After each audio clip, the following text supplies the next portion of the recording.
Germany যদি এবছর cup না জিতে আমি খাওয়া দাওয়া বন্ধ থাকবে 10 দিন। আবার বাসা থেকে বিয়ের কথা কইতেছে, আমি বিয়ে করবো না। আমি প্রয়োজনে জার্মানি যদি না জিতে আমি জীবন যৌবন সব জার্মানির জন্য উদার করে দিব। আমি পাগল হয়েছি, আমি জার্মানির জন্য পাগল, অন্য কিছুর জন্য পাগল, আমি টাকা পয়সার জন্য পাগল, আমি জার্মানির জন্য।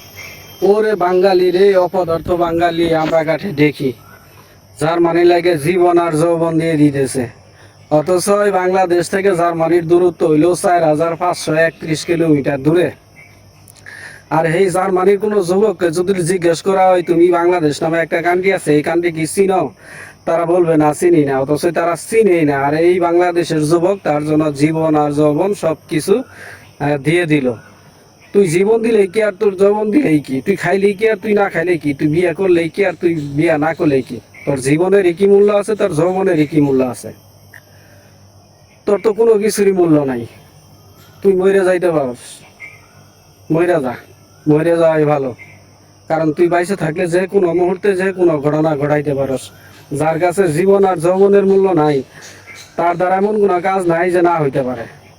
তুই মরে যা, মরে যাওয়াটাই ভালো।